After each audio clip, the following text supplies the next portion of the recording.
Pak Daryono? Ya. Anda masih tersambung ya Pak. Jadi itu oke Pak. Pak Daryono, jadi saya luruskan kalau tadi ada di dalam peta yang Anda lihat pemirsa yang berwarna kuning itu dampaknya waspada dan itu adalah yang masuk ke wilayah Indonesia ya Pak, yang bersinggungan langsung dengan Papua, kemudian Sulawesi Utara. Nah, Anda tadi mengatakan kalau tinggi gelombangnya bisa sampai 0,5 meter. Itu dalam kurun waktu sampai pukul berapa nanti Pak setelah kejadian gempa ini? Nah, itu akan terjadi pada siang hari nanti sekitar pukul 14.52. Ada yang pukul 14.52, ada yang sampai pukul 16 dan itu bervariasi Mbak. Seperti Talaut itu pukul 14. Kemudian juga Gorontalo pukul 16. Jadi 16 Wita ya ini. Jadi masing-masing sudah saya sesuaikan dengan waktu masing-masing. Kalau Talaut itu 14 Wita, kemudian Gorontalo 16 Wita, Halmahera Utara 16 Wita, kemudian Manokwari 16 Wita, Raja Ampat 16 Wita, Biak Numfor 16 Wita, Supiori 16/21, Sorong 16/24, Jayapura 16/30, dan Sarmi 16/30. Jadi memang bervariasi Mbak waktu tiba di masing-masing wilayah tersebut. Oke, jadi bervariasi di beberapa wilayah yang terdampak khususnya di Indonesia Timur pemirsa. Tapi apakah ada potensi mungkin gelombang ini lebih tinggi dari setengah meter tadi seperti Anda sampaikan, Pak Daryono? Bisa saja kalau itu terjadi amplifikasi karena faktor-faktor lokal seperti adanya teluk sempit itu bisa menimbulkan tinggi yang bertambah ya.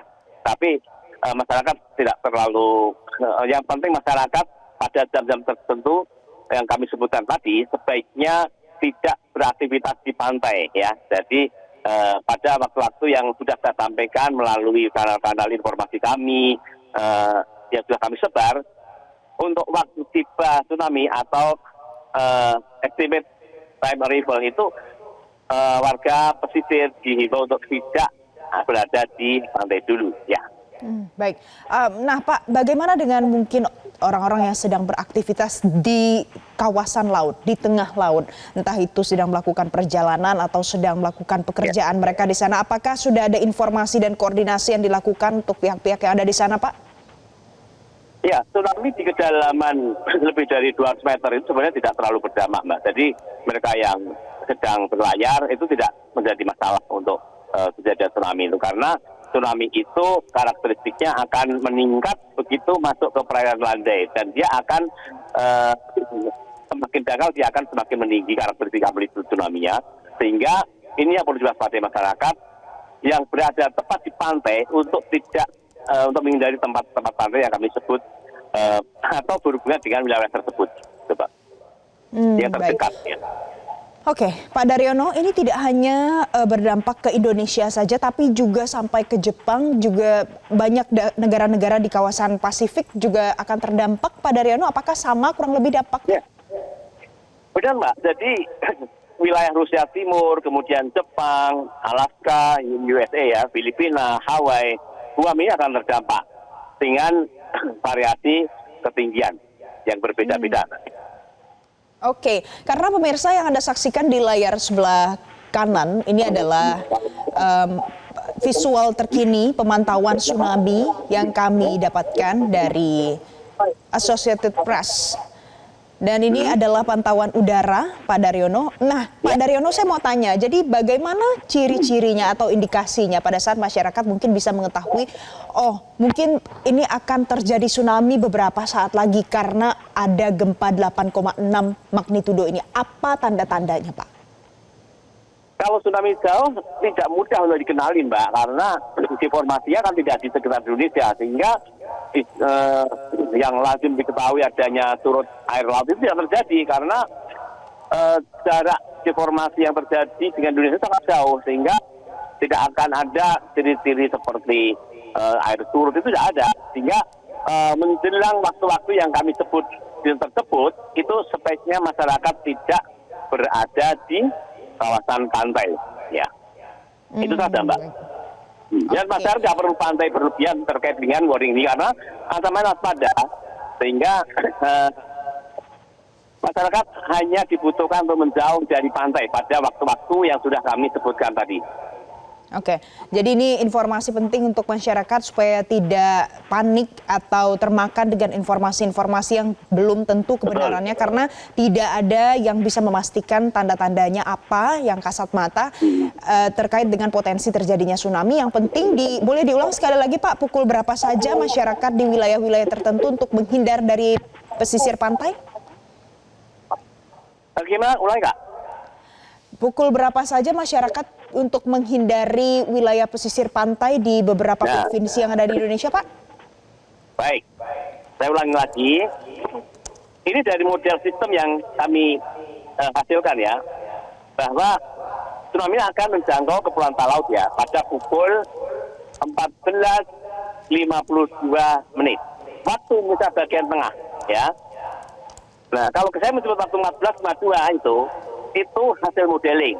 Tetapi lebih amannya masyarakat pukul 14 itu sudah tidak berada di pantai, artinya menjauh dari pantai. Kemudian Gorontalo itu pukul 16.34 menit. Nah, ini juga hasil estimasi kami.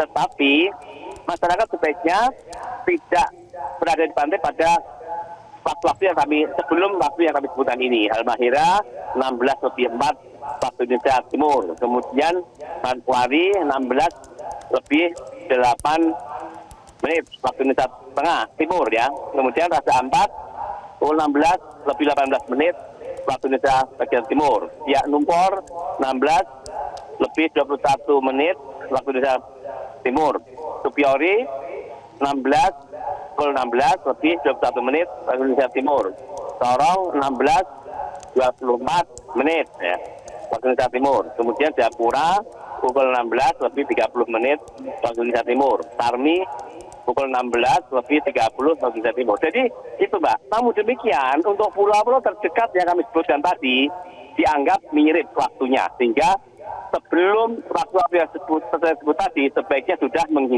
menjauh dari pantai itu Mbak.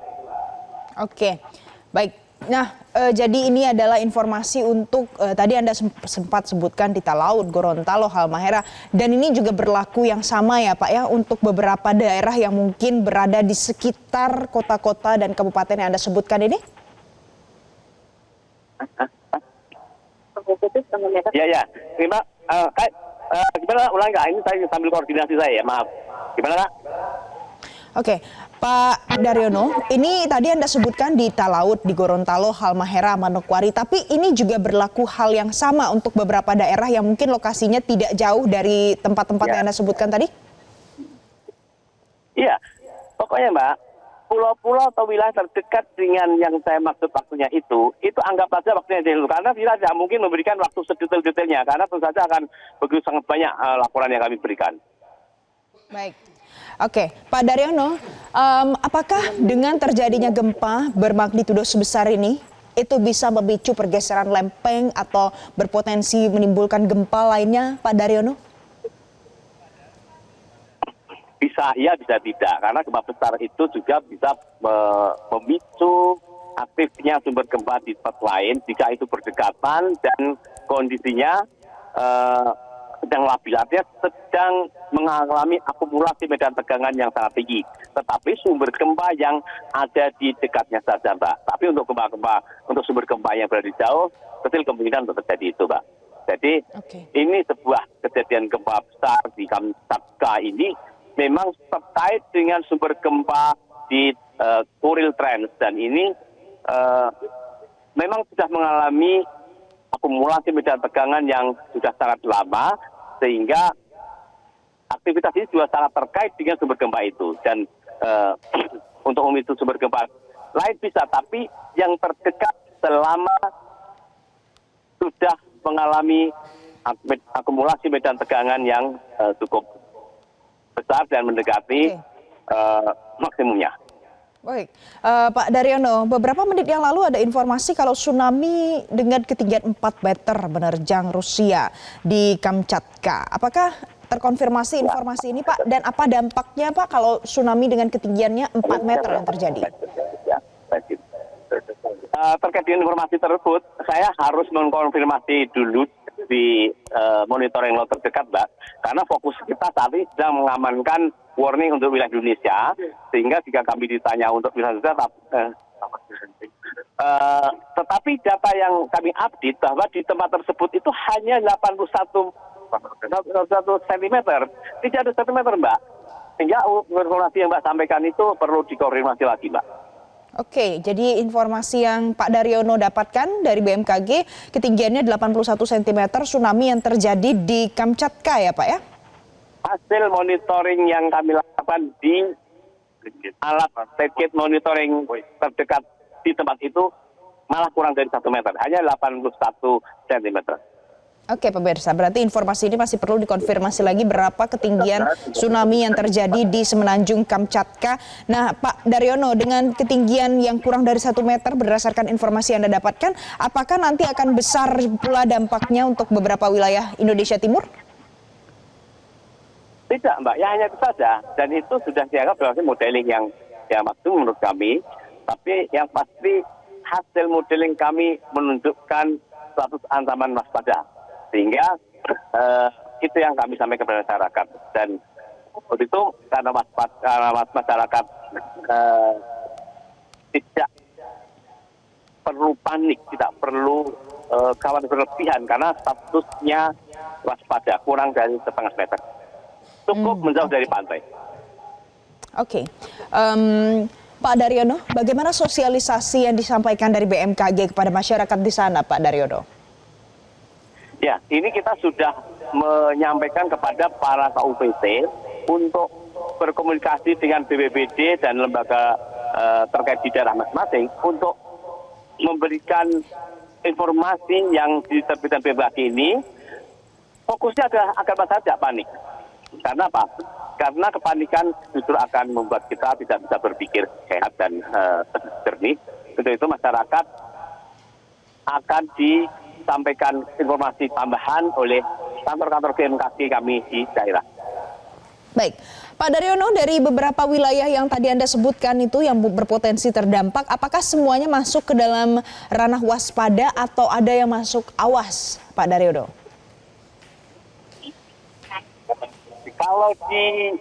Kalau di Rusia Timur bahkan mendekat Jepang itu ancaman siaga, jadi setengah sampai 3 meter, Mbak. Jadi memang ini variasi ancaman ini semakin jauh dia akan mengalami ancaman yang kian menurun, Mbak. Jadi untuk wilayah-wilayah sekitar gempa itu ada ancaman siaga, artinya setengah hingga 3 meter. Tapi hasil monitoring tide yang kami lakukan itu, ketinggian tide di beberapa alat di Rusia itu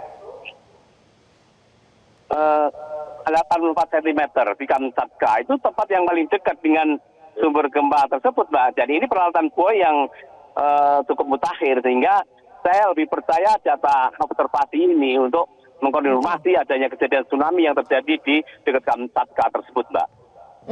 Nah, Pak Daryono, kalau seandainya data yang disampaikan terkini dengan teknologi mutakhir 81 cm, berdasarkan modeling yang Anda buat, berapa kira-kira potensi ketinggian gelombang tsunami-nya pada saat tiba nanti di talaut, Pak? Kan sudah sampaikan bahwa di talaut akan mendapat status ancaman waspada, setengah meter saja, Mbak. Jadi kita tidak akan meninggikan ancaman ini karena memang dari peralatan kami dan modeling yang kita lakukan itu tidak mungkin kita menambahkan itu karena modeling yang kita lakukan itu sudah melalui beberapa kali verifikasi dan menunjukkan konsistenan bahwa apa yang warning saat ini ya itu yang akan terjadi nanti, Mbak. Jadi memang kita harus meyakini apa yang sudah kita kerjakan ini. Baik, mudah-mudahan nanti tidak, pokoknya bisa sesuai dengan perkiraan dan sosialisasi tersampaikan dengan baik kepada masyarakat. Pak, satu lagi, jadi koordinasi dengan BNPB bagaimana, Pak?